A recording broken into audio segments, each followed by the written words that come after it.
Ok, bonsoir. On va vous laisser suivre la dramatique de Michel Leb qui va vous illustrer, n'est-ce pas, la parfaite, ou la parfaite preuve, n'est-ce pas, de l'inversion logico-dramatique dont on a parlé la dernière fois. Vous allez voir comment Michel Leb transforme sa salle de spectacle en une véritable salle de classe, en un véritable amphithéâtre où il dispense beaucoup. Donc, suivez cette dramatique attentivement et vous allez mieux comprendre nos explications de la dernière fois sur le jeu sur l'inversion logico-dramatique. Merci.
Bonsoir.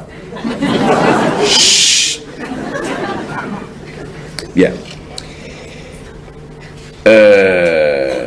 Pour ceux qui n'étaient pas là la semaine dernière, je rappelle que la date de l'examen écrit de mon cours, à savoir les conséquences de l'andropause,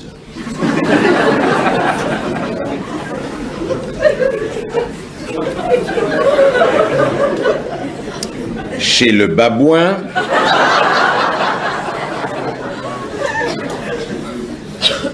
la date de l'examen écrit de mon cours a été fixée au mardi 4 juin à 14 h. Et pour ceux qui n'obtiendraient pas la moyenne, un oral de rattrapage aura lieu la semaine suivante. Bien. Alors, j'aimerais entrer dans le vif du sujet assez rapidement. Vous pouvez, le cas échéant, prendre des notes. Je n'y vois aucun inconvénient. Mais je vous demanderai d'être concentré tout au long de ce cours. Je pose des questions à la fin.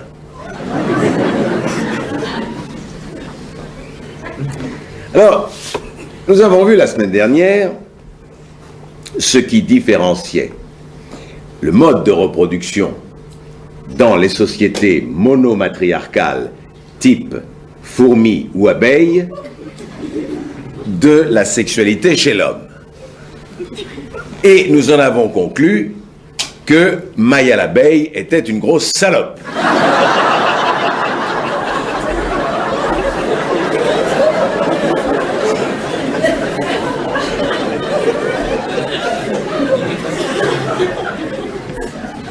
Alors aujourd'hui, nous allons aborder la problématique de la représentation du sexe masculin chez l'être humain, évidemment, et voir comment il pèse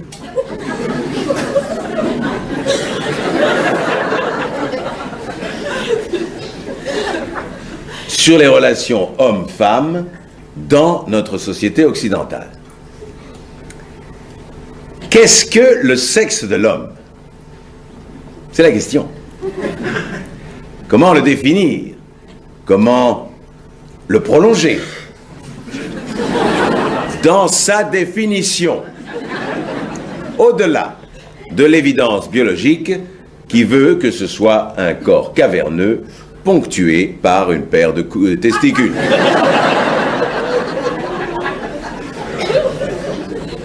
Et pour être tout à fait honnête avec vous, ce chapitre du cours m'a été inspiré en partie par un spectacle que vous avez sans doute vu ou entendu et qui s'intitule « Les monologues du vagin ».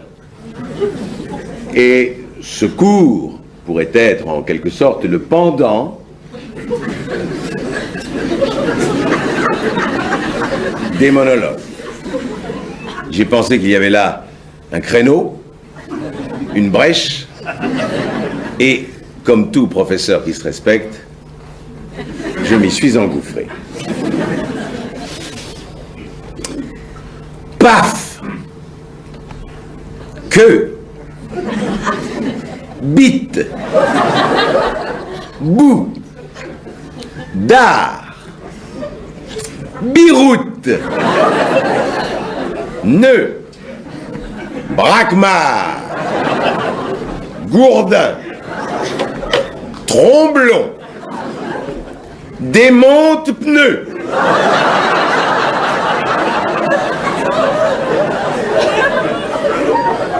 Je sais, ça fait rêver, madame, je sais.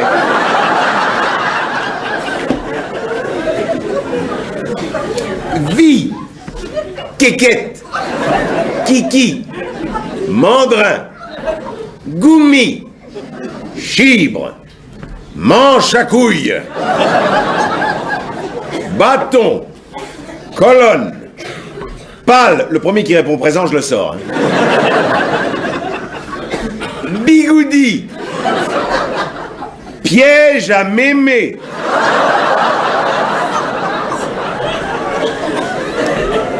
bistouquette, pin, zob, zizi, zgeg, zezette, zigounette. J'en passe. Vous en connaissez d'autres, hein? Alors, comme vous le voyez, chers élèves, la langue française regorge de vocables divers et variés pour désigner le sexe masculin. Et cette variété étant à prouver que le sexe de l'homme occupe une place extrêmement importante dans l'inconscient collectif. Mais, quelle est vraiment cette chose? Eh bien, c'est une source de fierté ou de honte, capable d'inspirer le respect ou le fou rire. C'est à la fois un symbole de puissance, une chose vulnérable et fragile. C'est tantôt un fauve en liberté, tantôt un petit animal de compagnie. C'est un être qui peut exprimer l'amour, la haine, qui donne la vie, parfois la mort, qui pisse aussi. Comment ce petit corps spongieux ayant élu domicile dans un morceau de peau fripée, ben oui, peut-il être toutes ces choses à la fois? Nous allons donc, si vous le voulez bien, braquer les projecteurs de la science sur l'homme et son pivot d'amour. Rassurez-vous, je ne vais pas sortir mon sexe pendant l'exposé, sauf si les choses tournent vraiment mal ou vraiment bien.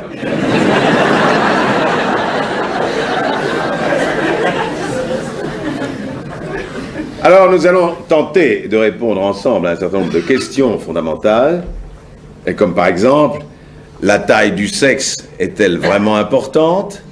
Sinon, pourquoi n'existe-t-il pas de vibromasseur de la taille d'un petit doigt?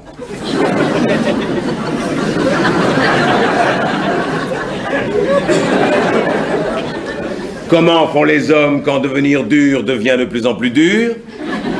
Enfin, à ce qui paraît, c'est des amis qui m'ont dit. Avons-nous 2 cerveaux dans notre corps et trop peu de sang pour les faire fonctionner en même temps? Ou pas de cerveau du tout?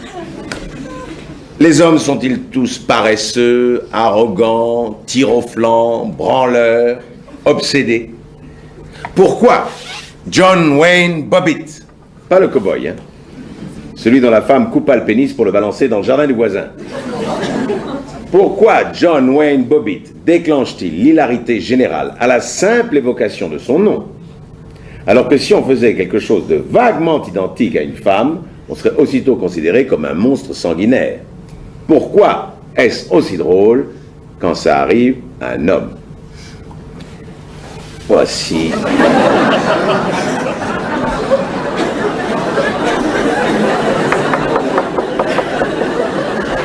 C'est un agrandissement, n'est-ce pas?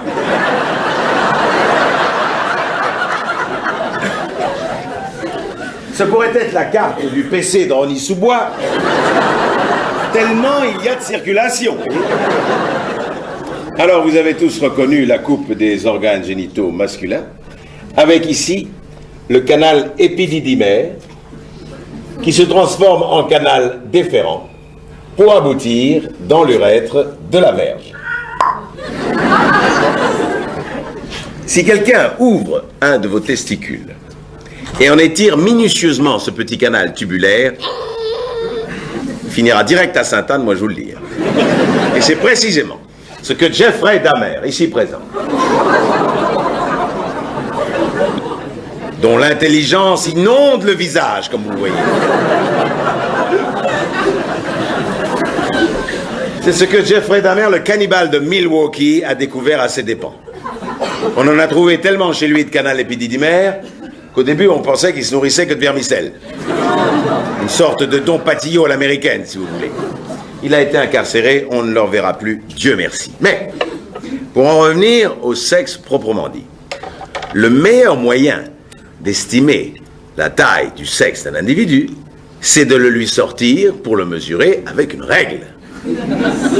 Et la longueur du nez, des mains et des pieds n'ayant strictement aucun rapport avec ça. Et je vais d'ailleurs demander à un volontaire de bien vouloir...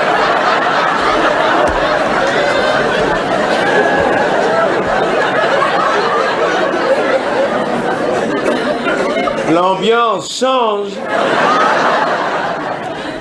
Vous avez bien fait de vous mettre là, vous, tiens. Alors, cher monsieur, et vous êtes accompagné de cette charmante personne, bien évidemment. Ça fait un petit moment, sans indiscrétion, que vous êtes ensemble. Un petit moment. Hein. Donc, madame connaît bien monsieur, donc c'est madame qui va m'arrêter. Dépêchez-vous!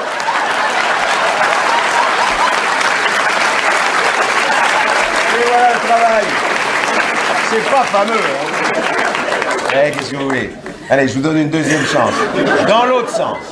Allez, hop, madame, vous m'arrêtez quand vous... Stop. Ah. Bon, écoutez, c'est pas grave. Vous êtes un peu en dessous de la moyenne, je tiens à vous le dire. Je suis désolé pour vous, mais... Non, je plaisante, bien évidemment. Hop, on va tout faire disparaître. Écoutez, faites ça entre vous, c'est bien mieux. Mais demandez la permission avant, hein, parce que ça peut mal se terminer. Bien, on va revenir à des choses plus sérieuses. Sachez que, d'après le livre des records, la plus longue queue du monde est française. Et détenue par un Français. Voilà. Vous le connaissez, madame, non? Moi, ce que je le vois avec la banane... Pourquoi vous riez, monsieur? La vôtre n'est pas comme ça? Ah oui, ça fait rêver, je sais. Ben oui, c'est comme ça. Mais ça évolue tout au long du cours, vous verrez bien. Et d'ailleurs, pour ce cours, j'ai créé un site internet dont voici l'adresse www.qu'est-ce-que-sexe.com, comprenant 2 questionnaires anonymes, bien évidemment, un pour les hommes et l'autre pour les femmes, ayant pour objet le sexe de l'homme essentiellement. Eh bien, j'ai reçu pas loin de 50 000 réponses dont j'ai ici quelques exemplaires que je me permettrai de vous lire tout au long de cet exposé, et vous verrez que c'est une source d'information absolument inépuisable. Et j'ai commencé par poser la première question aux hommes. C'est une question très simple, vous allez le voir. Vous pouvez la noter. En tout cas, je vous demande d'y réfléchir très sérieusement. Voici cette question. Avez-vous déjà tenté l'autofellation?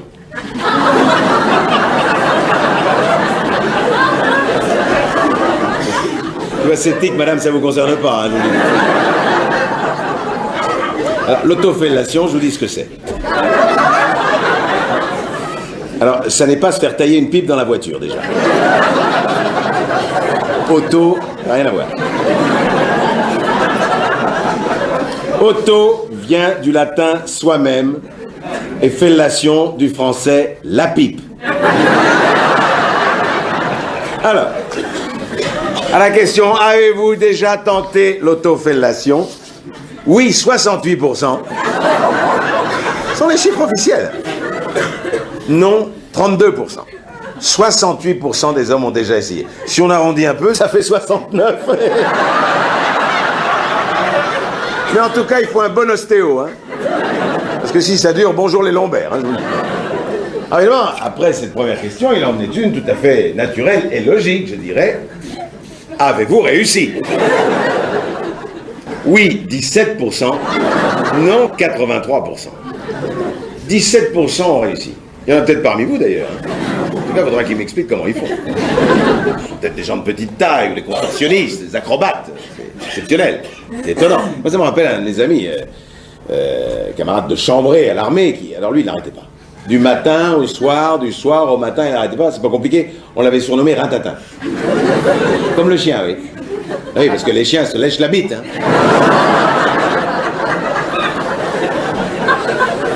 Vous avez un chien, vous? Non? Vous avez un chien? Non? Personne n'a de chien ici? Vous savez pourquoi les chiens se lèchent la bite? Mais parce qu'ils peuvent, eux.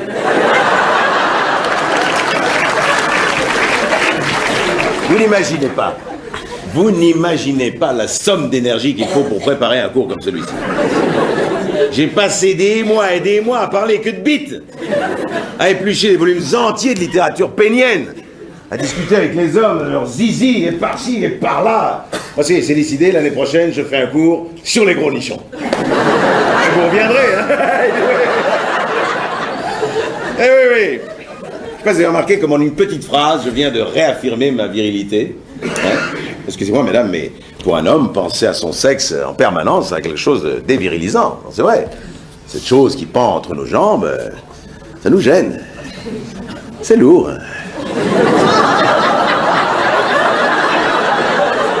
Ça vous gêne pas, vous? Si, je me disais aussi. Non, je disais parce qu'on a pissé ensemble avant le cours. Avec le truc que vous trimballez, mon vieux, faut aller voir un médecin, hein? Ou alors la foire du trône aussi, c'est pas mal. Ouais, mais on n'imagine pas à quel point cette petite excroissance, ou grosse excroissance, peut susciter le tourment. Hein. L'homme moderne, dès qu'il est confronté à son sexe, est littéralement paniqué. Hein. Sa taille, sa forme, sa longueur, sa performance. Combien de temps aura-t-il encore des érections dignes de ce nom? C'est toute l'obsession de l'homme moderne. Hein. C'est vrai. Et Frédéric Dard, Frédéric Dard a dit cette phrase. Il a dit: mon sexe est la chose la plus légère au monde, une seule pensée le soulève. Ah, c'est pas mal, hein. Ça, quand on est jeune, on bande pour un rien, hein, c'est sûr. Moi, à l'époque, une petite culotte sur une corde à linge, et là, ça y était. Maintenant, il m'en faudrait des centaines de culottes, hein. Ou alors un string, à condition qu'il soit mis dans le bon sens, parce que sinon, ça va la tête. Mais voyez-vous, chers élèves, le phallus n'a pas toujours été que source de remise en question. Dans l'ère pré-chrétienne, déjà, sa puissance était vénérée. Voici quelques objets de culte que j'ai ramenés de la maison pour vous. Et comme vous le voyez si bien, les Égyptiens avaient tout compris. De profil, c'était beaucoup plus avantageux. Et il n'y avait pas que les Égyptiens, d'ailleurs. Les Sumériens. Voyez-vous, les Sumériens avaient un dieu appelé Enki, qu'ils adulaient.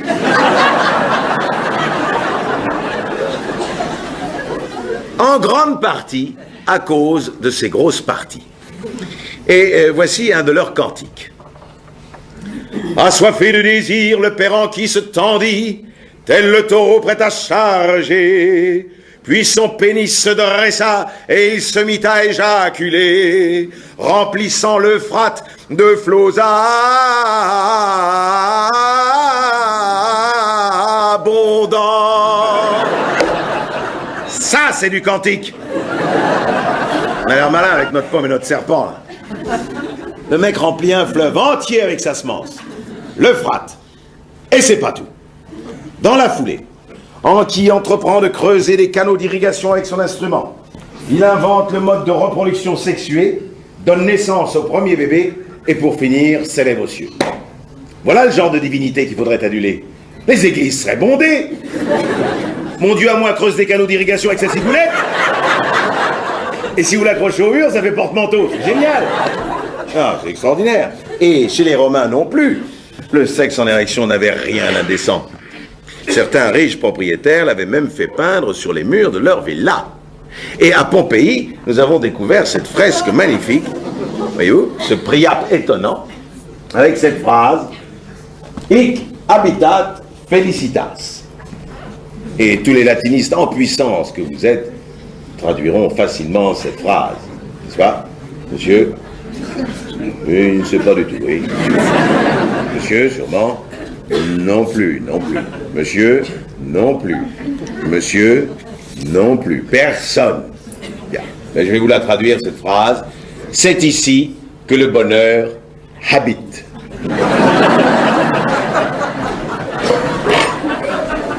En un seul mot, habite. Alors,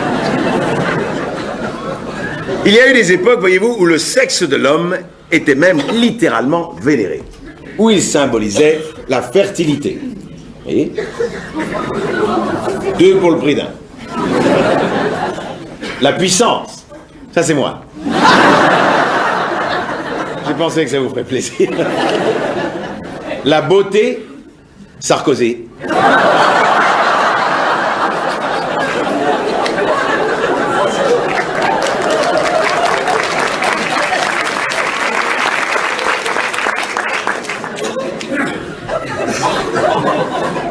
Je vous le laisse un peu, comme vous voulez.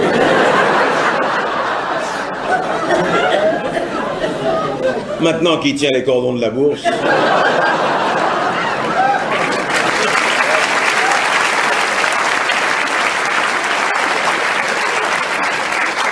La prochaine fois que vous le verrez à la télévision, vous aurez une petite pensée émue. Où le sexe symbolisait également la richesse, l'intelligence, la science. C'était, voyez-vous, le signe des puissants de ce monde. Les puissants de ce monde. Hey, c'est curieux cette ambiguïté lexicale, vous ne trouvez pas? Ça mériterait vérification. Moi, personnellement, je n'irai pas voir dans le slip de nos hommes politiques. Il y a des gens qui se sont penchés sur la question. Monica Lewinsky, qui a beaucoup pris sur elle, hein, il faut le dire, ça c'est sûr.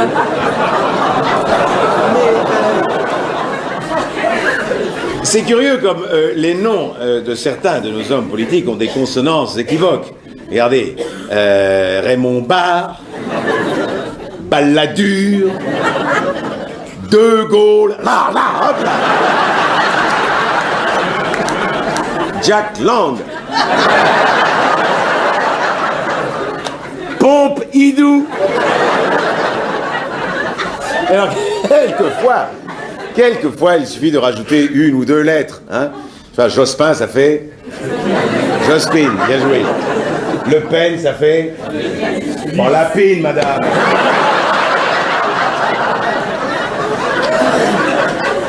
La pine, non mais non. Le Pen, ça fait le pénis, c'est tout ça. D'ailleurs, on a du mal à s'imaginer le sexe de nos dirigeants. On serait d'ailleurs en droit de se demander s'ils sont en parfait accord avec leurs convictions. C'est vrai. Et pour ça, il faudrait s'adresser à leur tailleur. Parce que le tailleur coupe le pantalon en fonction du côté où on la porte. Hey, est-ce que les socialistes portent à gauche? Est-ce que les gaullistes portent à droite, hein? Pour les centristes, il n'y a pas de problème, ils se la scotchent au milieu. Alors les verts, ils vont là où va le vent. Là.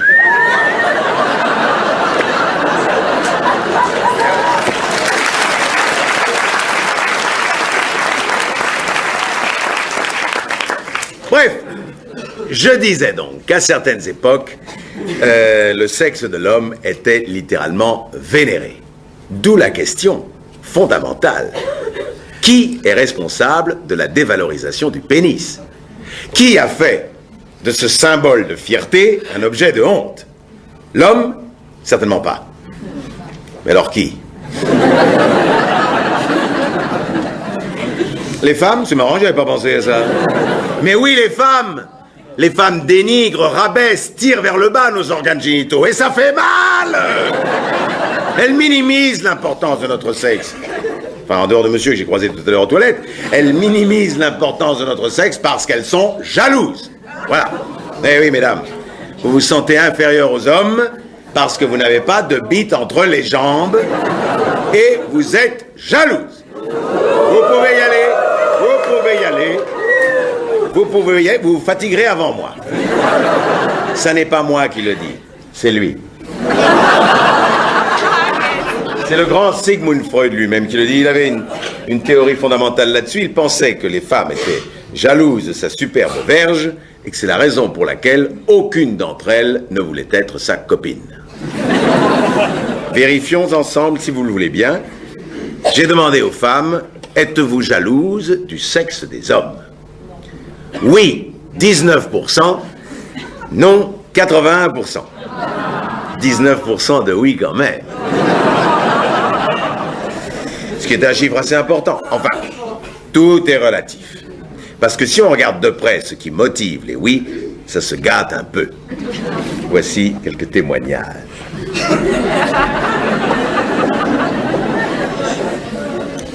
Alors, cette dame me dit, je n'ai pas forcément envie d'un pénis, mais j'aimerais beaucoup connaître la sensation de pénétrer quelqu'un. C'est ce qu'elle veut, c'est pas un problème. Mais celle-ci revient plus souvent. J'ai suffisamment de soucis avec ma poitrine pour avoir envie d'un autre truc qui pendouille. Mais, dit-elle, je rêve de pouvoir pisser debout et éviter de faire la queue aux toilettes. Voilà. Voilà ce qui motive la jalousie des femmes. Merci, Freud. Foiré. Entendons-nous bien. Je ne suis pas en train de dire qu'un pénis, c'est mieux qu'un vagin. Et je ne voudrais surtout pas que ce cours devienne une sorte de bataille rangée. Hein. Moi, personnellement, je préfère le vagin. Je trouve ça génial, un vagin, et pour tout vous dire, c'est un de mes trous préférés. En dehors de ceux du golfe de Saint-Lon-la-Bretèche, évidemment. Non, ce cours s'adresse aux hommes et aux femmes. Parce qu'en vérité, la queue, ça concerne tout le monde. Parce que si on y réfléchit bien, nous sommes tous entrés dans la vie en passant par un trou de bite.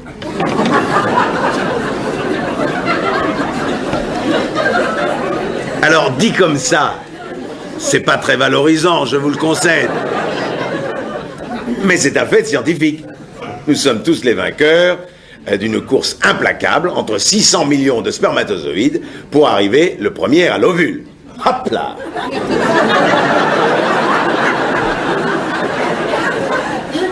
Alors, imaginez que vous êtes ce spermatozoïde-là. Bon, pour vous, ça s'est bien passé puisque vous êtes tous là. Hein? Mais les autres? Vous avez pensé aux autres? Tous ceux qui ont fini dans des préservatifs, sur des poitrines. Waouh! Dans des bouches. Waouh! Ou pire, recrachés par des bouches. À propos, est-ce que vous savez que lorsqu'un homme moyen éjacule, il perd une quantité de sperme équivalente à une cuillerée à café, à soupe, une louche.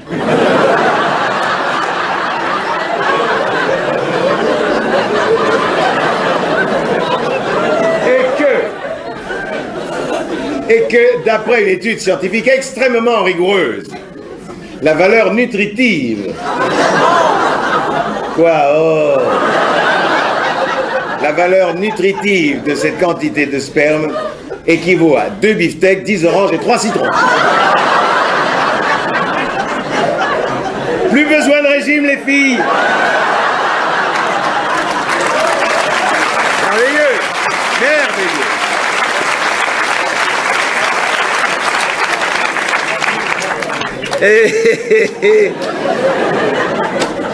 Mais, soyons sérieux, regardez bien ces spermatozoïdes. Ça n'est pas du gaspillage. Eh non, ces spermatozoïdes ont une fonction essentielle. Voyez-vous, ils illustrent la notion de sacrifice social. Tous pour un. Ce sont des soldats du sexe, des héros morts au champ d'honneur. Mieux même, dans les moments de plaisir solitaire, le souvenir du cul ou de la poitrine sur lequel ils se sont échoués sert à envoyer de nouveaux spermatozoïdes à une mort certaine sur la morne plaine d'un Kleenex. Vous avez tous échappé à ça. Vous avez surmonté tous les pièges, déjoué toutes les embûches et survécu au pire pour entretenir la race humaine.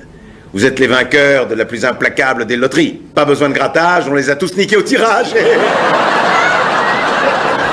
Il faut que vous soyez fiers de vous, fiers des sexes qui vous ont donné la vie. C'est pourquoi, ensemble, louons le pénis.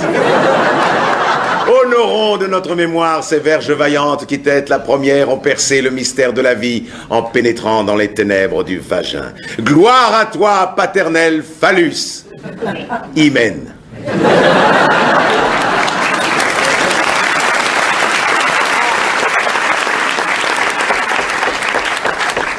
Un petit peu de calme, s'il vous plaît.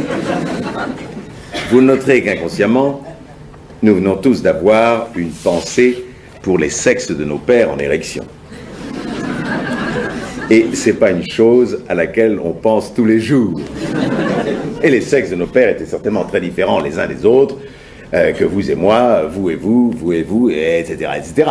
Et on n'imagine pas à quel point les queues peuvent être différentes. Moi, je pensais qu'elles étaient toutes comme la mienne, en plus petit, naturellement. Mais bon, et d'ailleurs, une part importante que l'homme entretient avec son sexe tient à sa plus tendre enfance. Souvenez-vous, lorsque nous étions petits, nous étions absolument fascinés par la taille du sexe de notre papa.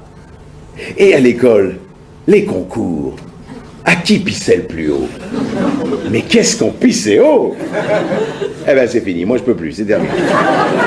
D'ailleurs, à propos de souvenirs d'enfance, voici quelques témoignages que j'ai recueillis sur le site et que je m'en vais vous lire. Vous allez voir, c'est touchant.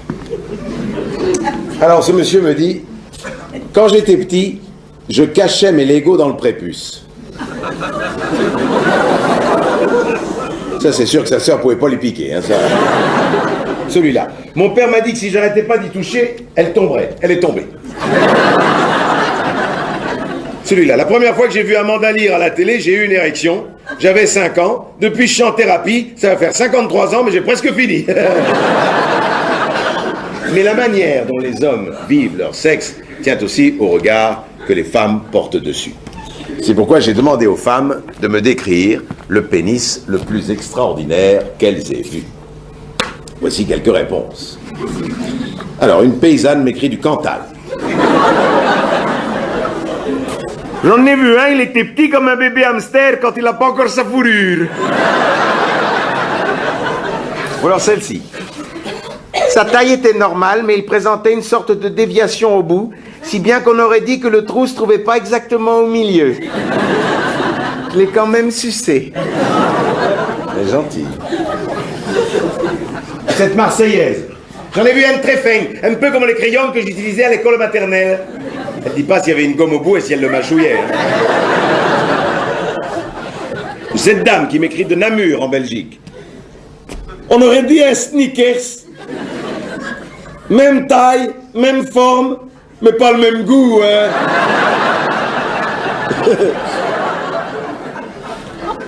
Ou bien un homme qui en avait 2. Alors ça existe. Ça s'appelle la biphalie. Ou la chance. Celle-ci qui me vient de Pointe-à-Pitre. On aurait dit une banane, mais à l'envers. Le problème, c'est de savoir c'est quoi le sens d'une banane, on ne sait pas. Mais voyez-vous, ma favorite, c'est celle-ci. Il n'y a pas de pénis ordinaire. Excellente réponse. Il n'y a pas 2 bites identiques, y compris sur le même mec. Il n'y a pas de nœud ordinaire. Il y a des nœuds marins, il y a des nœuds papillons, il y a des nœuds coulants. Là, il faut aller voir un médecin tout de suite. Mais il n'y a pas de nœud commun. Notez-le, c'est important. Le chapitre suivant est consacré à l'orgasme. Et j'ai demandé aux hommes, je dis bien aux hommes, avez-vous déjà simulé un orgasme? À votre avis, les filles? Non? Oui? Vous ne savez pas? Voici les réponses. Avez-vous déjà simulé un orgasme? Oui, 33%, non, 67%. Hey, un tiers des hommes a déjà simulé. Comment? Vous voudriez savoir comment? Eh bien, je vais vous le dire. Alors voilà. Un jour, un de mes copains m'a raconté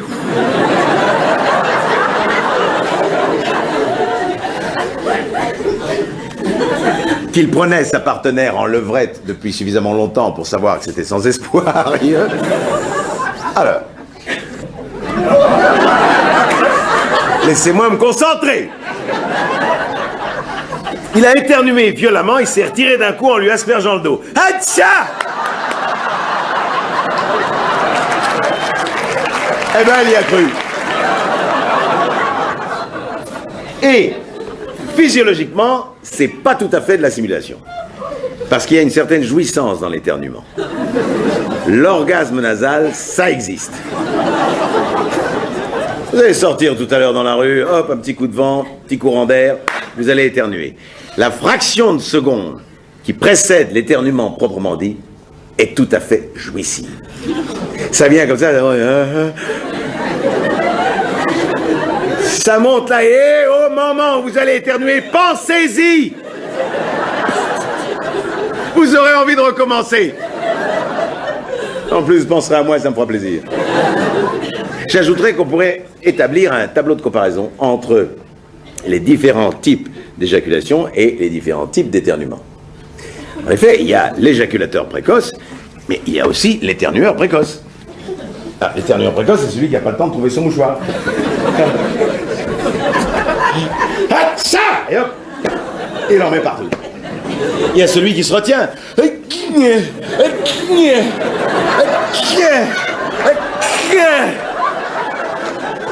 C'est l'éternus interruptus. Il y a la quinte d'éternuement très prisée des femmes. Atcha! Atcha! Atcha!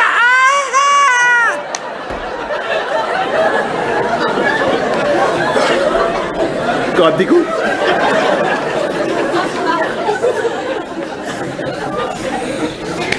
Le fait de ne pas pouvoir jouir pour un homme est parfois lié au fait de se sentir observé. C'est très exactement comme quand on doit faire pipi.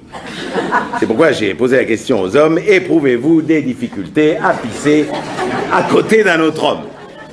Ça concerne les hommes, madame, pas vous, vous n'êtes pas concernés. Alors oui, 34%, non, 66%. Un homme sur trois n'arrive pas à pisser s'il y a un autre homme dans les parages. C'est ce qui s'appelle avoir la vessie timide. Hein. Généralement, ça se termine au cabinet, la porte verrouillée. Comme quoi, mesdames, avoir une bistouquette n'empêche pas forcément de faire la queue. Voilà. Bien.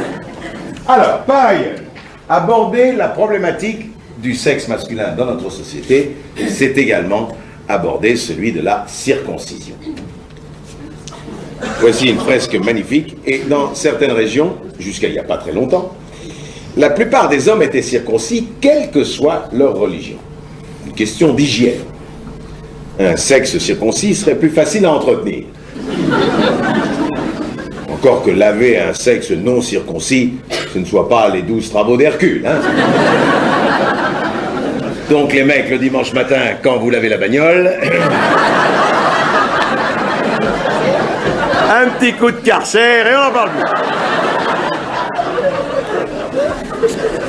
J'ai pu constater dans mes recherches que certains hommes étaient furieux d'avoir été circoncis et que d'autres estimaient que c'était la meilleure chose qui leur soit arrivée. C'est vrai que généralement, quand on fait circoncire son enfant, on ne lui demande pas son avis.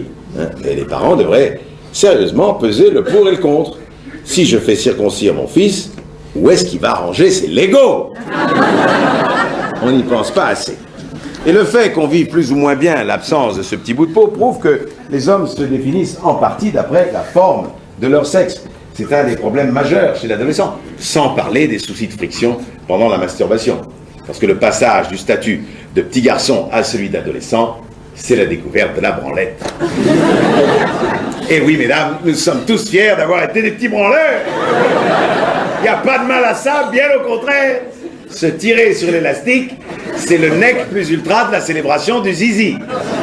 S'aimer tout seul, c'est l'amour absolu.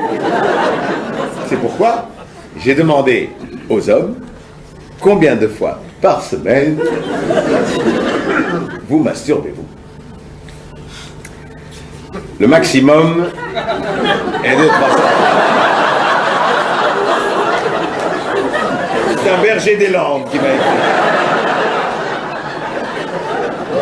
Ça fait 53 fois par jour tout de même. Bonjour la veuve Poignet. Le minimum est de 0. À mon avis, elle est tombée, c'est la semaine qui a suivi les 322.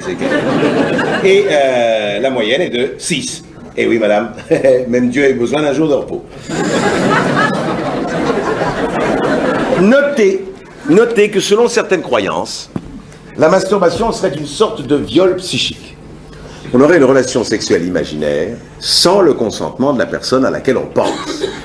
Donc la prochaine fois, vous passez un petit coup de fil. Allô, oui, c'est Gérard de la compta, là. Voilà. Oui, on se connaît pas, mais on s'est croisés à la cantine, oui. Voilà, je suis sur le point de me branler, là, et... Je voulais savoir si vous seriez d'accord pour un petit lâcher facial, là. Non? Préférez les seins? Bon, d'accord. Je vais voir ce que je peux faire. Voilà, merci. Au revoir, Madame Poirot. Terminé. Non, l'imagination aussi a ses limites, vous savez. Il faut du neuf, il faut de l'aventure. C'est pourquoi j'ai demandé à mon échantillon masculin où vous êtes-vous déjà amusé à mettre votre sexe.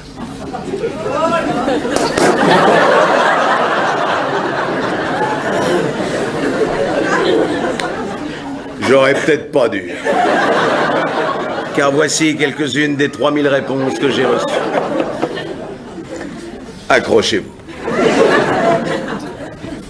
Alors, dans une bouteille de lait.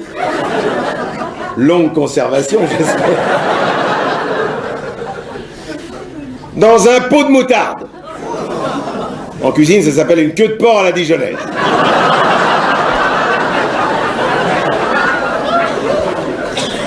Dans une escalope de veau, roulée à l'intérieur d'un rouleau de papier toilette.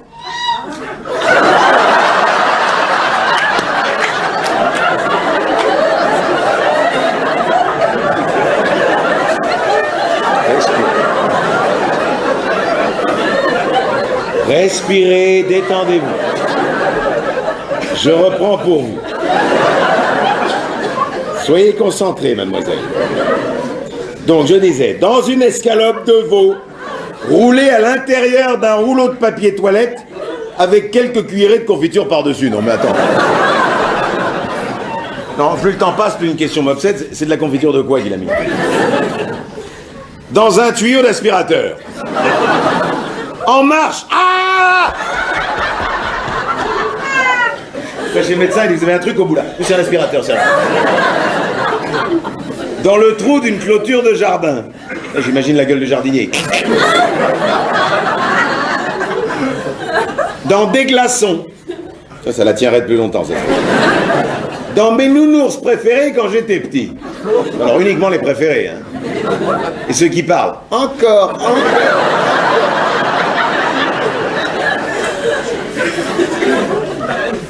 Dans un rouleau de PQ, mais c'était pas terrible. Forcément, s'il n'y a pas de confiture, ça n'a aucun intérêt. Hein. Dans le pot d'échappement de ma voiture. Ça, pour conduire, c'est pas facile. Hein. Faut décapoter. Dans un concombre évidé. Mais enfin, écoutez, c'est quoi ce monde? C'est quoi ce monde où on évite des concombres pour leur faire gentiment l'amour? Enfin, franchement. Partout du moment que ça ne fasse pas mal. À qui? Au sexe ou au réceptacle? Faut savoir. Dans une bouteille de shampoing, coupée en dessous du bouchon, avec un peu de savon pour lubrifier. Alors ça, c'est pas le genre de truc sur lequel on tombe par hasard. Hein. Alors, il faut des années et des années d'expérimentation pour arriver à la réplique parfaite d'une foufoune. Hein. Moi, je vous le dis. Une bouteille de shampoing. C'est con, le mec, il donne pas la marque. Enfin, bon. Non, parce qu'il le vaut bien.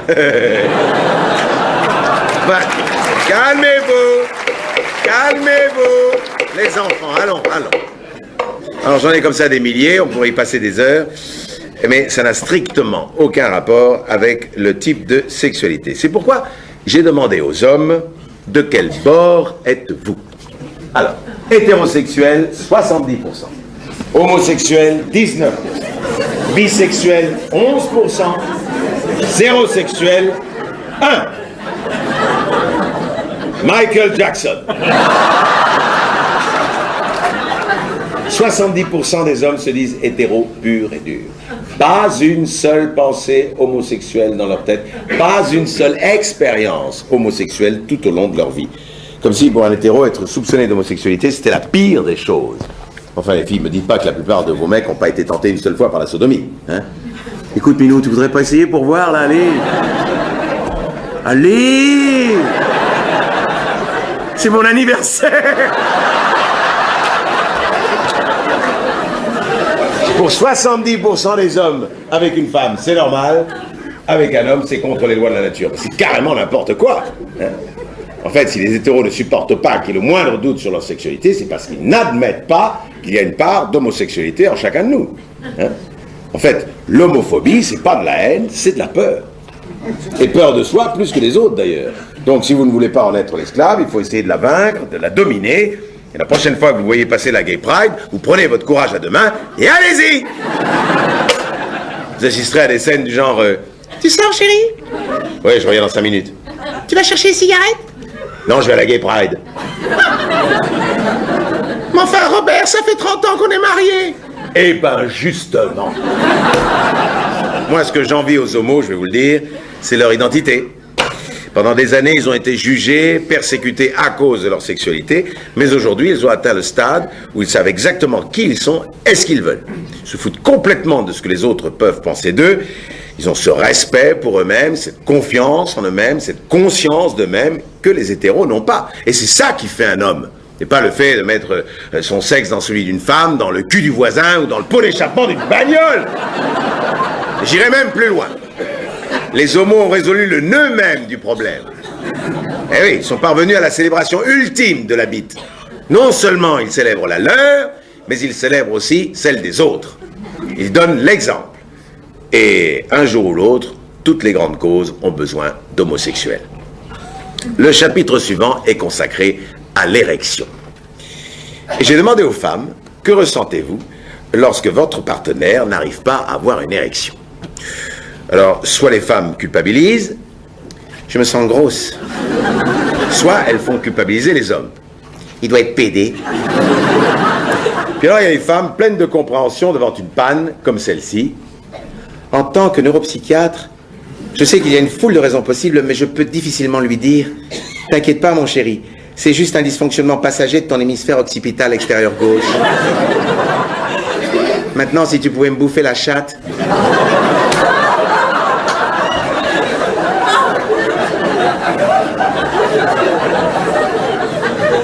Non, elle n'a pas dit ça, excusez-moi, elle n'a pas dit ça. C'est moi qui délire. Puis alors, il y a des femmes pleines de compréhension devant une panne comme celle qui a fait...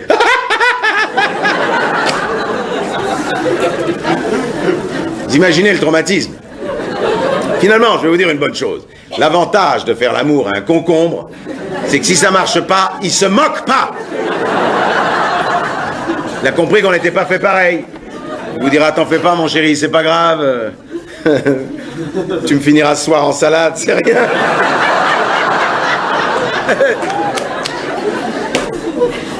Par la suite, j'ai demandé aux hommes, avez-vous déjà eu une panne sexuelle? Oui, 50%, non, 50%. 50% ont déjà eu une panne sexuelle et 50% sont des putains de menteurs.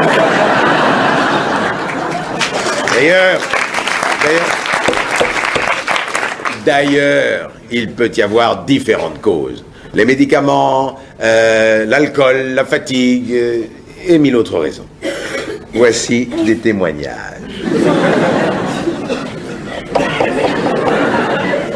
Alors, Je suis sous antidépresseur. Je ne bande plus.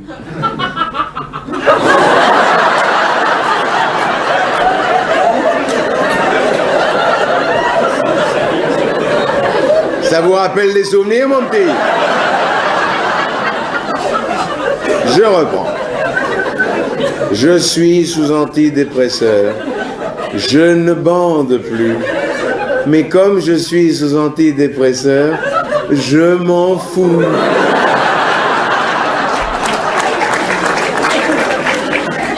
Ou l'alcool.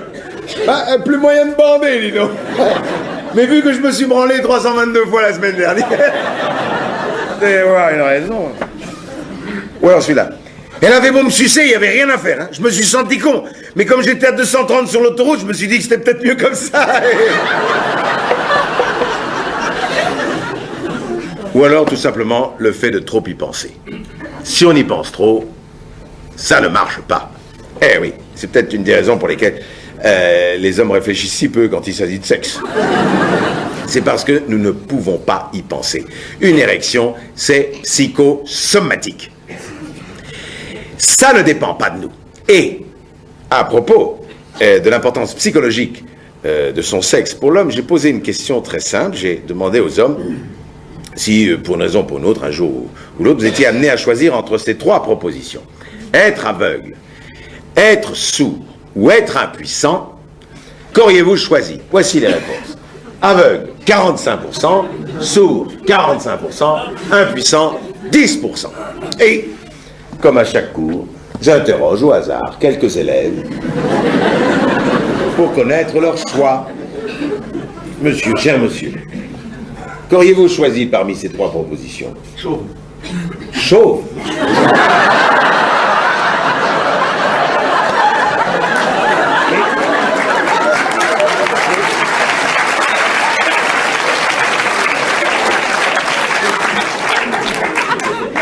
À col roulé ou sans col? C'est monsieur. J'entends pas. Ah, il n'entend pas, il n'entend pas. C'est très bien aussi. Monsieur. Bon, certainement aveugle. Aveugle. Ça m'intéresse. Pourquoi?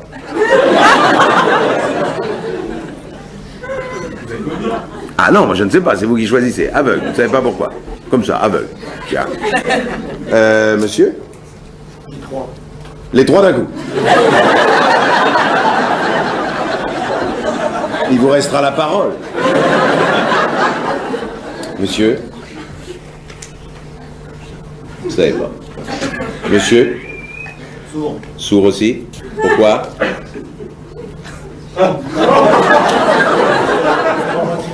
Monsieur? Ça rend sourd, oui, oui. Aussi? Faites un club? Ah, c'est son frère. Ah bah oui, alors forcément. Monsieur? Sourd aussi? Le club s'agrandit, hein? Ah, muet! Muet! Ah oui. Non, alors hier, il y en a un qui m'a répondu impuissant. Je trouvais tout à fait légitime. Je lui ai demandé pourquoi. Il m'a répondu, comme ça, je pourrais regarder la télé peinard. En tout cas, je vous laisse réfléchir.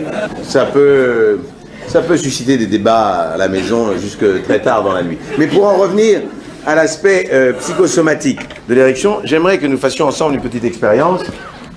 J'aimerais que tous les individus de sexe masculin présents dans cette salle aient une érection là maintenant, là tout de suite, là. Sans se toucher! J'aimerais que vous dressiez vos sexes uniquement par la force de votre volonté. Pas facile, hein? Ben, j'ai quelque chose pour vous. Une petite stimulation visuelle. Et hop là! Non? Ça ne marche pas? Une partouze alors? Ça marche pas. Bon. J'offre 100 € à la première érection dans la salle. Allons-y, allez. Ça monte, 200 €, ça monte. Faites voir. Vous appelez ça une érection? Vous êtes le maillon faible, hein, merci. Je veux fêter qu'une érection est vouée à l'échec si on est nerveux ou angoissé. Hein. C'est scientifique.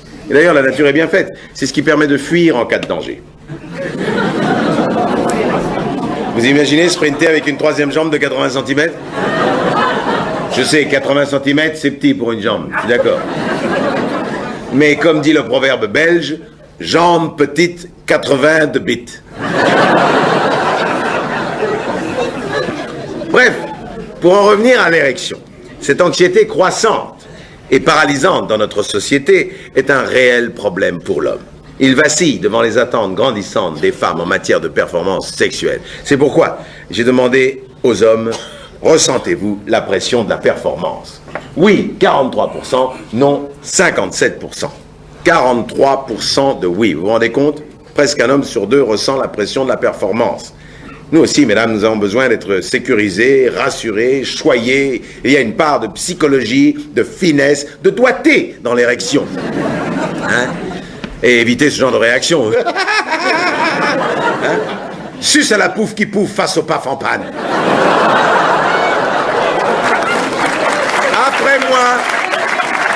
Après moi, suce à la pouffe qui pouffe face au paf en panne. C'est la pagaille, c'est bien ce que je pensais.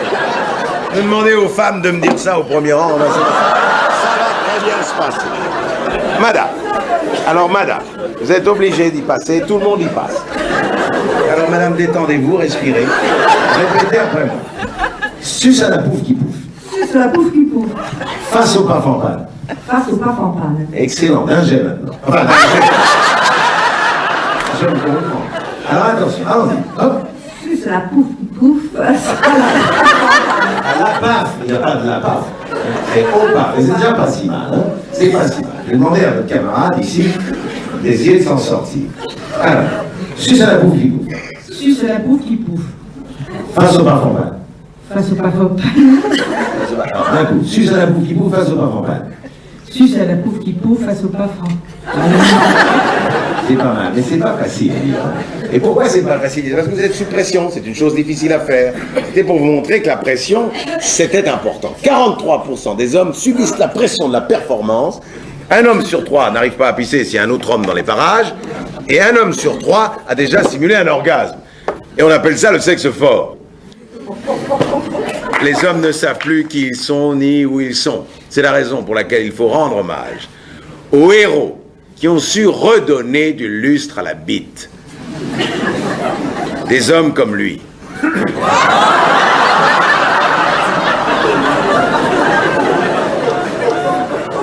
Cet homme s'appelle Louis la Tringlette. Il a consacré sa vie. On se calme.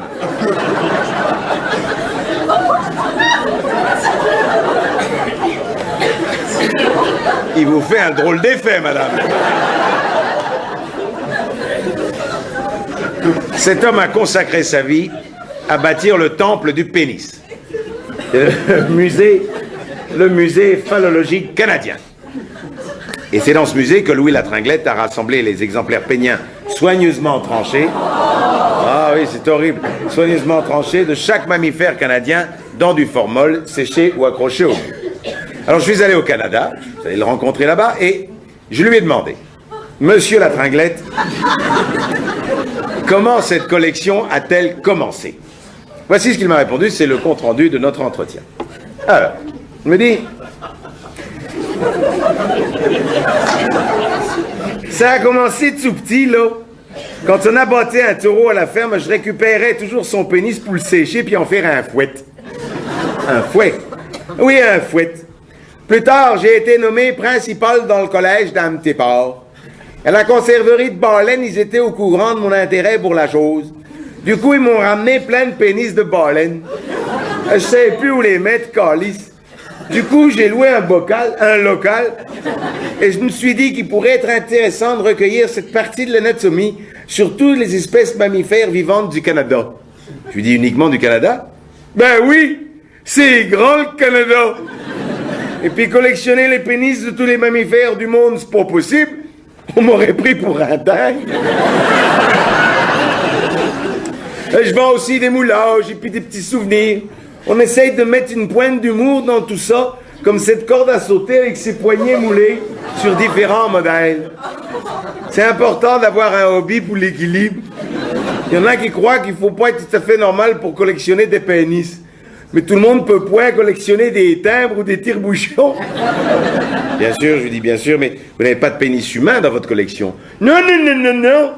Mais j'aimerais bien en avoir un. Garou m'a promis le sien. Et ce mec est principal dans un lycée. Les Canadiens confient leur môme à des détraqués pareils. En tout cas, si vous allez en vacances au Canada, faites gaffe, ils rôdent. Ah oui. Et d'ailleurs, j'ai demandé aux hommes, vous êtes-vous déjà blessés au sexe? Eh bien, oui, 19%, non, 81%. Et parmi les blessures les plus fréquentes, il y a évidemment les morsures. Les accidents de braguette. La guillotine, ça s'appelle. Il y en a même une qui a fini dans un dérailleur à vélo, c'est vous dire. Et une autre, brûlée au premier degré à cause d'une crème dépilatoire laissée trop longtemps. Mais, la blessure la plus commune répond à la douce locution latine de frenulum breve. Autrement dit, se péter la corde du banjo.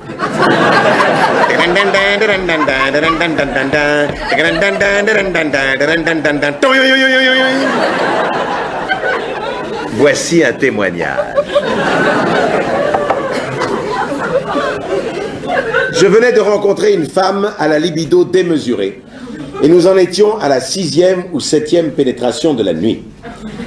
Alors là, je vois pas pourquoi ils en rajoutent question performance. Je vois pas l'intérêt. Et puis ça m'énerve. Donc, nous en étions à la 1re ou 2e pénétration de la semaine. Quand j'ai senti une sorte de petit claquement, suivi d'une impression de chaleur humide. Elle était horrifiée par la quantité de sang qui coulait et m'a d'abord accusé de l'avoir blessée. L'expression de soulagement qu'elle afficha sur son visage quand elle comprit qu'il s'agissait de mon sexe meurtri sonna le glas de notre vie.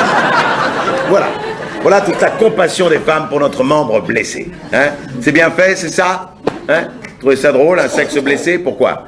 À cause de notre arrogance?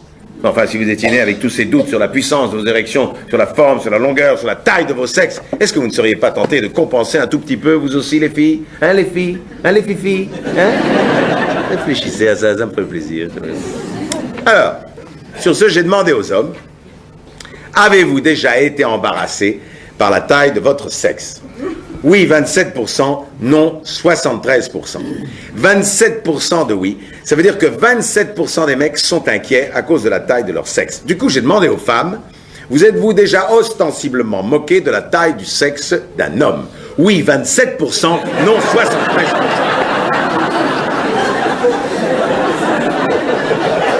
Les mêmes chiffres. 27% des hommes se sont déjà sentis ridicules à cause de leur bite et 27% des femmes ont déjà ri devant un petit zizi. Donc, suivant l'extrémité à laquelle on se trouve,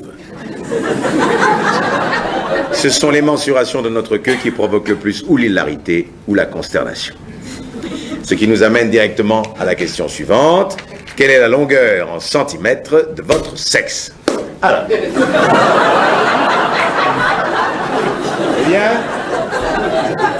donc, maximum 35 cm, minimum 8 cm 32, la moyenne est de 16 cm 8. Alors nous allons passer sur les 35 cm, mesdames, il ne faut pas rêver. J'aimerais vous poser une question. Savez-vous pourquoi les femmes ont des difficultés à effectuer des créneaux en voiture? Bien, tout simplement parce que depuis 2000 ans, on leur fait croire que 35 cm, c'est ça.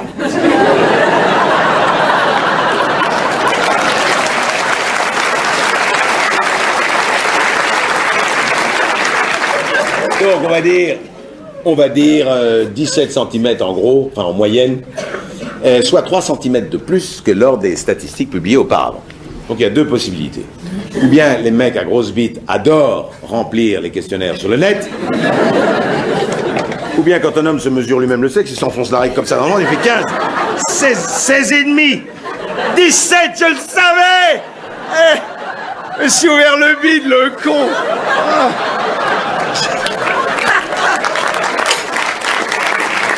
incroyable.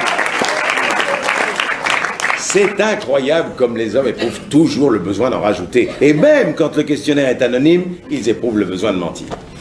Comme quoi, avoir un petit zizi peut avoir des conséquences terribles. C'est pourquoi j'ai posé la question aux hommes. Comment vivez-vous la taille de votre sexe? Voici les réponses les plus significatives par ordre de taille. Alors, 35 cm là. Est-ce que c'est pas un peu juste là? 19 cm, est-ce que ça va suffire? C'est sûr, si c'est pour faire des tringles à rideau, c'est un peu juste.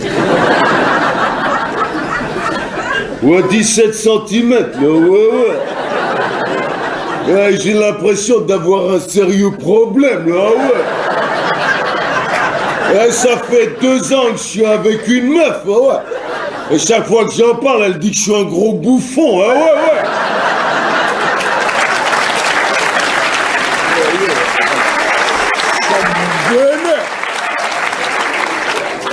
Ça me vénère.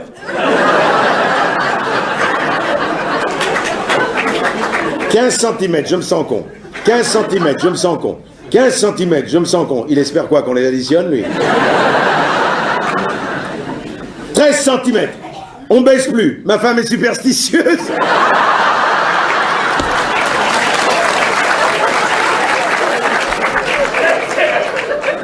« 10 centimètres.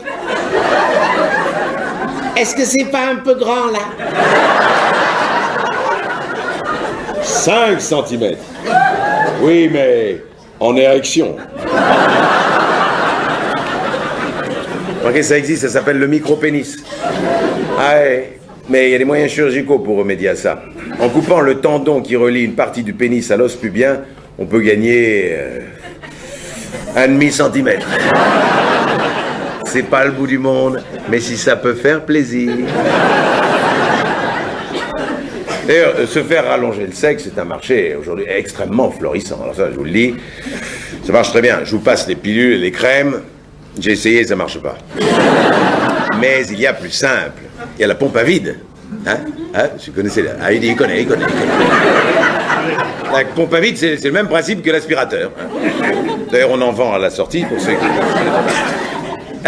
mieux, certains chirurgiens ont eu l'excellente idée de récupérer la graisse située dans certaines parties du corps pour la réinjecter dans les tissus de la verge. Hein? Comme ça, le mec, il est tout content, il peut aller se faire liposucer au bois de Boulogne. Il y a plus simple et moins onéreux. Il suffit de se raser les poils pubiens. C'est comme quand on va chez le coiffeur, les gars. Quand on se fait dégager les oreilles, elles ont l'air plus grandes. Et si on peint les testicules en noir, ça fait Mickey. Magnifique soirée en perspective.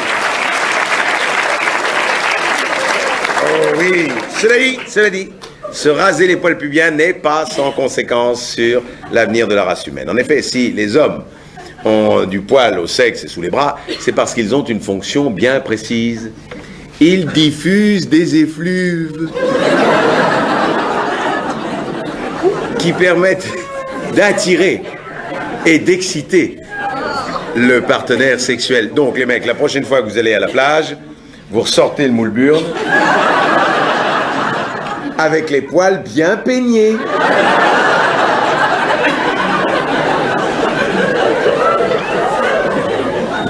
Très important, très important. Alors du coup, j'ai cherché à savoir si la taille du sexe d'un homme était vraiment importante. J'ai demandé aux femmes, la taille du pénis est-elle importante pour le plaisir? Oui, 64%, non, 36%. 2/3 des femmes affirment que oui. Il y a même une femme qui a répondu, si c'est trop petit, autant remuer un crayon dans une bassine.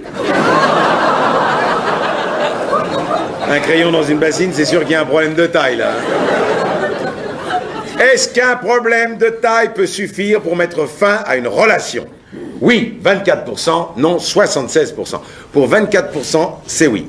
Comme quoi les femmes peuvent être aussi superficielles que les hommes, ou peut-être pas d'ailleurs, parce que si elles étaient aussi peu profondes, il n'y aurait pas de problème de taille, forcément. Certaines réponses sont assez intéressantes, comme celle-ci, par exemple. Oui, je serais capable de rompre. Mais un homme peut compenser en étant doux, aimant, habile, imaginatif, audacieux et incroyablement sexy. Je n'en ai jamais rencontré. Ou celle-ci. Je devisais allègrement l'autre soir avec Charles-Henri et je lui disais, la complicité est beaucoup plus importante que la taille du sexe, à condition que le résultat soit le même. Ou alors celle-ci. Si la taille compte, peut-être. Mais vous pouvez toujours vous glisser le petit zizi de votre mari entre les fesses, un vibrant entre les jambes et vous faire sucer les nichons, c'est même carrément mieux. Pourquoi est-ce que je fais des questionnaires anonymes, moi, hein?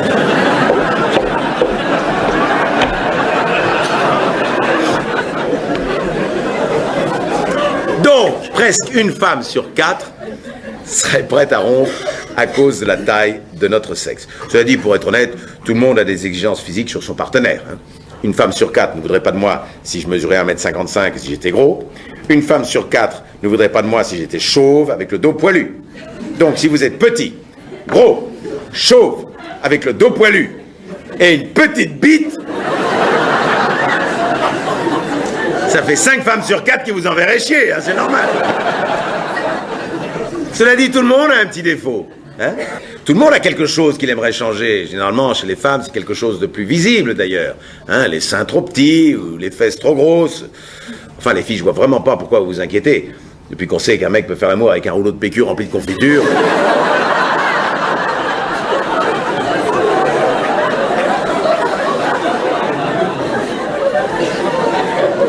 En fait, voyez-vous, il y a 2 manières de voir les chiffres. La bonne nouvelle, c'est que 3 femmes sur 4 sont prêtes à aimer un homme, quelle que soit la taille de son sexe, et nous, en échange, on est prêts à les aimer avec un gros cul, des petits nichons et une foufoune comme une bassine en plastique. En fait, c'est scientifique.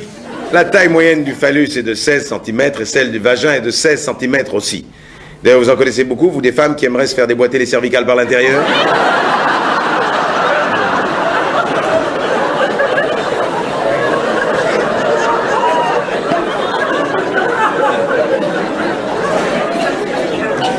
Et voyez-vous, même si certaines femmes aiment les grosses bites, et j'en connais, leur sensibilité nerveuse ne dépasse jamais 16 cm dans le vagin.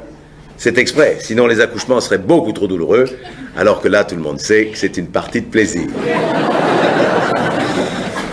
Alors, pourquoi les hommes ne peuvent-ils pas s'empêcher de penser que la taille est importante? Pourquoi? Eh bien, une théorie prétend que si les hommes rêvent d'avoir un gros sexe, ça n'est pas pour attirer les femmes, c'est pour impressionner les autres hommes.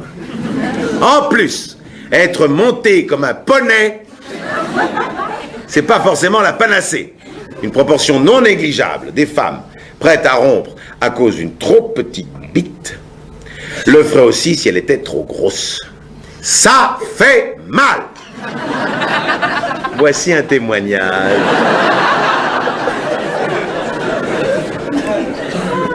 Ça fait 12 ans que je suis avec mon ami. Son sexe est trop gros. Chaque centimètre de pénétration est un véritable supplice. On y a renoncé pour se concentrer sur d'autres manières de se faire plaisir, mais même ça devenait insupportable.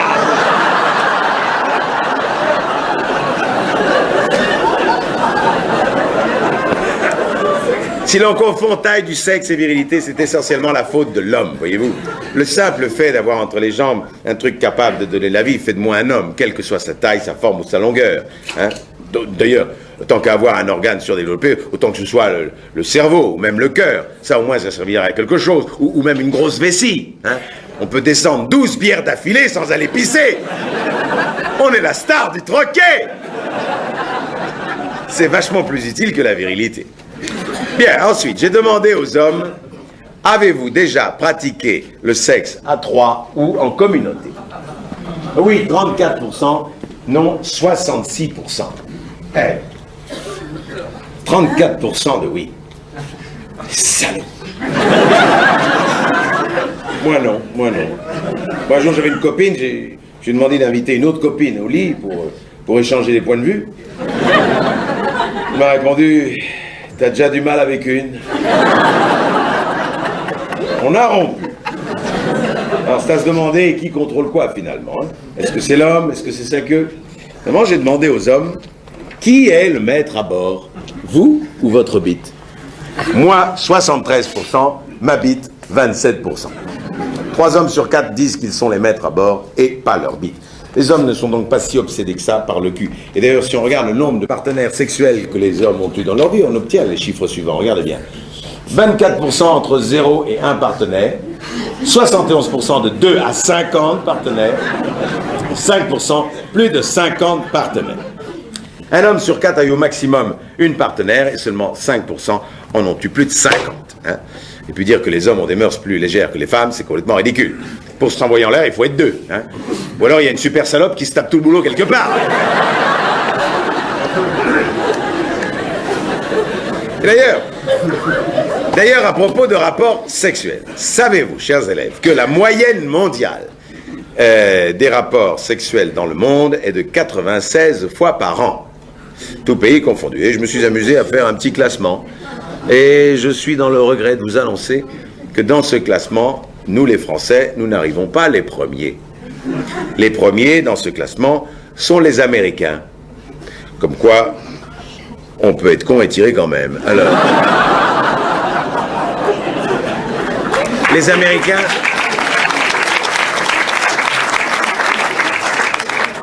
Américains arrivent les premiers avec une moyenne de 132 coups. Après le fast-food, le fast-fuck. En deuxième position, les Russes, avec 122 coups par an. Hein? Ça veut dire, à moins 50 degrés, c'est carrément une question de survie. Hein, ça.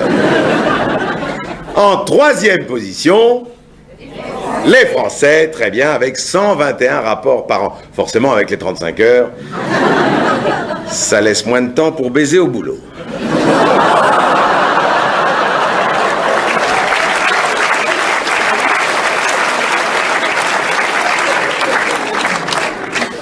En quatrième position, les Italiens. 114 fois, m'a déclaré. Hein.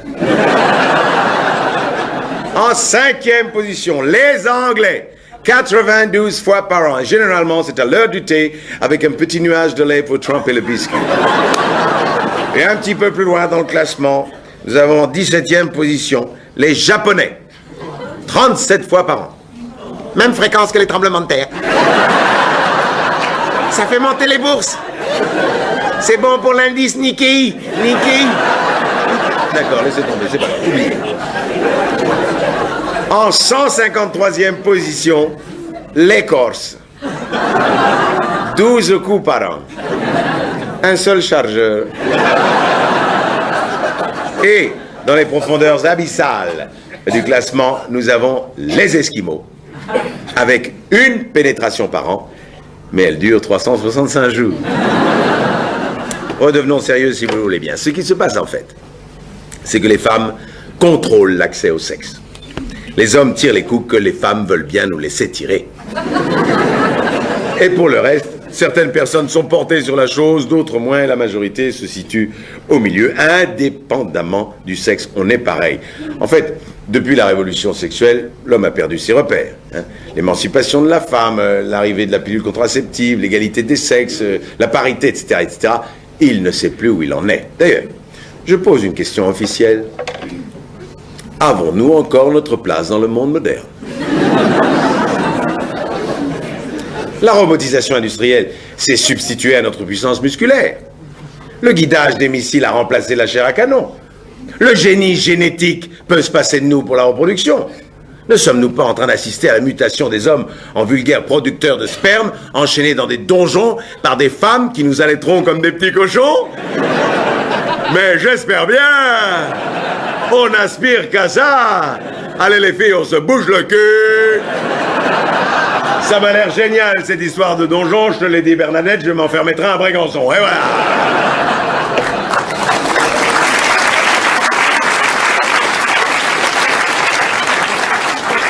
Il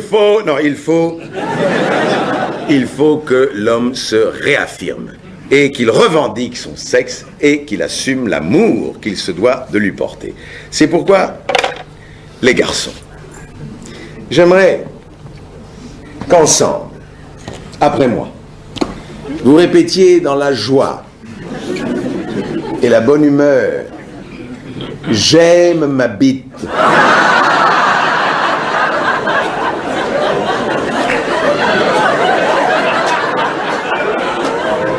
Allez les gars, allez. Non, doucement, doucement. Je vais dire 1, 2, et vous direz j'aime ma bite.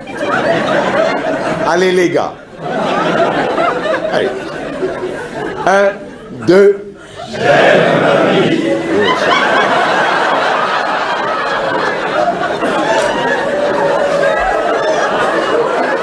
Je suis très déçu. C'est mou! Ça fait un bon moment que je suis en train de vous expliquer qu'il faut que vous soyez fiers de vous, fiers des sexes qui vous ont donné la vie. Et vous êtes là, j'aime ma bite. J'aimerais un j'aime ma bite franc, massif, généreux, communicatif, convaincant et convaincu. Allez les gars.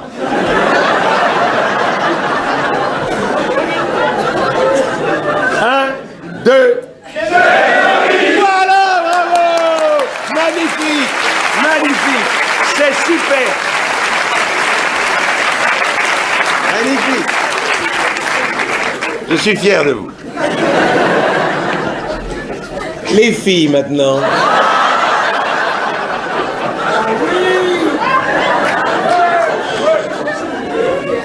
Il aime sa bite.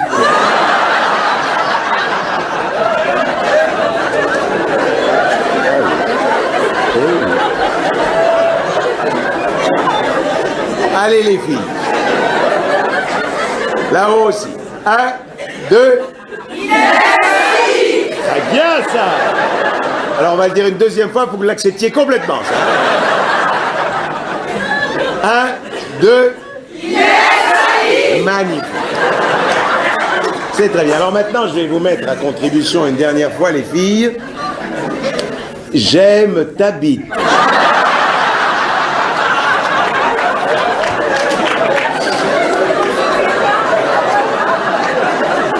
Faites-moi plaisir.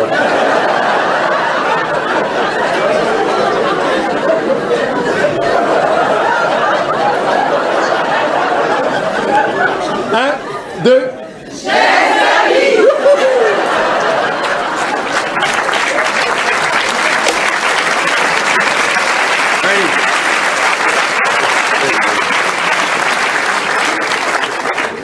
Alors je vous le dis tout de suite, c'est celle que je préfère, la dernière. Je l'enregistre tous les soirs et je me la passe en boucle à la maison. Ah ouais. Alors il faut que tous ensemble, hommes, femmes, homo, hétéro, bi, tri, transsexuels, nous votions pour l'UEP, l'Union européenne. Et alors seulement les hommes cesseront de croire que les femmes les haïssent eux et leur sexe. Et d'ailleurs, si on regarde les chiffres, c'est loin d'être le cas. À la question, considérez-vous le sexe de l'homme comme un ami ou un ennemi? Un ami, 95%, un ennemi, 5%. 95% des femmes considèrent la bite comme un ami. 95% des femmes aiment la bite.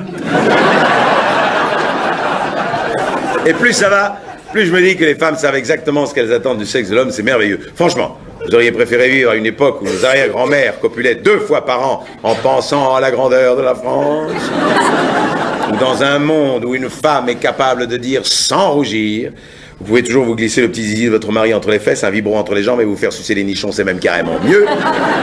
Eh bien moi j'ai choisi. Messieurs, la route est encore longue, mais nous pouvons redresser la barre. Ce soir, je voudrais que vous rentriez chez vous et que vous célébriez votre sexe seul, avec votre partenaire, ou plus pour les 34% de vénards. Votre sexe vous appartient quoi que vous fassiez. Il est un pont-levis qui nous unit à vous, mesdames. Eh oui, c'est pourquoi protégeons-le, vénérons-le, honorons-le, et pour l'amour du ciel, lavons-le. J'en ai terminé pour aujourd'hui. La semaine prochaine, nous verrons le rôle de l'adultère dans la cohésion du couple chez la méduse. Je vous remercie pour votre attention. En tout cas, n'oubliez pas cette phrase, hic habitat felicitas. C'est ici que le bonheur habite. Bonsoir et surtout, faites bien vos devoirs à la maison.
Il est inutile de vous le dire, mais vous le savez, ce qui compte, c'est la qualité et non pas la quantité. Et d'après une étude récente, on s'est rendu compte que les meilleurs coups de la planète étaient les Indiens d'Amérique du Nord et que les hommes les mieux membrés étaient les Juifs. Je ne me suis pas présenté, Geronimo Cohen.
Bonsoir.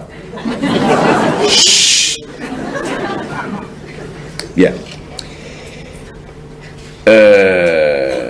Pour ceux qui n'étaient pas là la semaine dernière, je rappelle que la date de l'examen écrit de mon cours, à savoir les conséquences de l'andropause,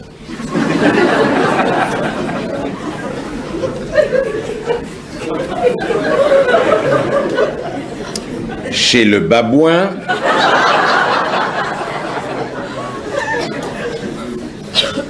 la date de l'examen écrit de mon cours a été fixée au mardi 4 juin à 14 h. Et pour ceux qui n'obtiendraient pas la moyenne, un oral de rattrapage aura lieu la semaine suivante. Bien. Alors, j'aimerais entrer dans le vif du sujet assez rapidement.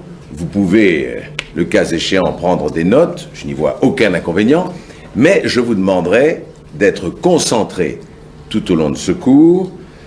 Je pose des questions à la fin.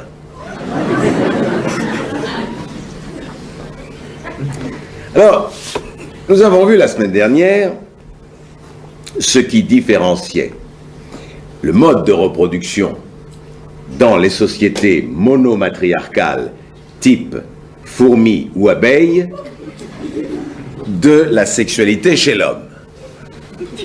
Et nous en avons conclu que Maya l'abeille était une grosse salope.